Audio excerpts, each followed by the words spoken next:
کہ دو سفر یادگار، ایک معراج اور ایک ہجرت، دونوں عظیم سفر ہیں، دونوں بڑے سفر ہیں۔ اسے معراج کہتے ہیں، اسے ہجرت کہتے ہیں۔ وہ معراج ہے، یہ ہجرت ہے، سفر دونوں عظیم، لیکن فرق اتنا ہے کہ معراج کے سفر میں راحت ہے، اطمینان ہے، سیر ہے، جنت کا نظارہ ہے، حور و غلمان کی زیارت ہے، آسمانوں کی سیر ہے، عرش پہ جانا ہے، اللہ کا دیدار کرنا ہے۔ اور جو ہجرت کا سفر ہے یہ سختی کا ہے، آزمائش کا ہے، امتحان کا ہے، مصیبت کا ہے، آگے پتہ نہیں کیا ہو جائے، آگے پتہ نہیں کیا مسائل آ جائیں۔ یہ سختی کا سفر، وہ آسانی کا سفر ہیں، دونوں سفر، لیکن ذرا انداز اپنے دیکھو کہ یہ معراج کا سفر، یہ ہجرت کا سفر۔ جو معراج کا سفر ہے اس میں رفیق سفر جبریل، جو ہجرت کا سفر ہے اس میں رفیق سفر صدیق، وہاں وہ فرشتوں کا سردار، یہاں یہ صحابہ کا سردار۔ لیکن قربان صدیق اکبر پر،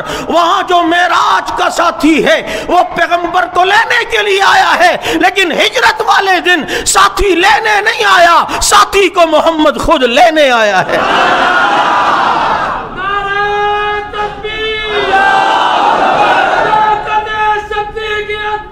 وہاں سے جبریل لینے آئے اور یہاں نبی لینے آئے، اور وہاں جب جبریل آئے، آقا چلنا ہے، چلنا ہے، کیسے؟ یہ سواری ہے، اس پہ بیٹھنا ہے، براق پہ بیٹھ گئے۔ وہ ہجرت کے سفر میں رفیق سفر نے کہا چلنا ہے، کہاں چلنا ہے؟ ادھر جانا ہے، اوپر جانا ہے۔ اچھا تو یہ کندھے کس لیے ہیں؟ وہاں وہ سواری لائے، یہ سواری خود بن گئے۔ یہ معراج کا ساتھی ہے جسے جبریل کہتے ہیں، وہ ہجرت کا ساتھی ہے جسے صدیق کہتے ہیں۔ وہ بھی عظیم، یہ بھی عظیم۔ اور وہ جبریل پیغمبر کو لے کے گئے ہیں، پیغمبر کو لے کے گئے ہیں۔ اور میں نے کہا معراج کا سفر بھی ہو، صدیق کا عمل دخل وہاں بھی نظر ضرور آتا ہے۔ آپ کہیں گے کیسے؟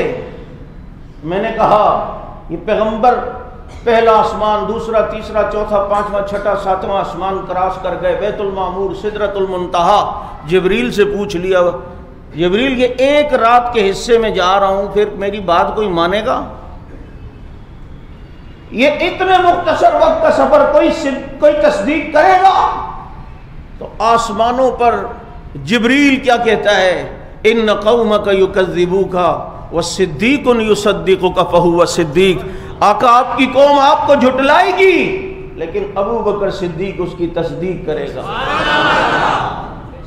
ابو بکر اس کی، آسمانوں پہ بھی اسے صدیق کہہ رہے ہیں۔ او بدبختو تو نہ مان، آسمان کے فرشتے بھی مانتے ہیں۔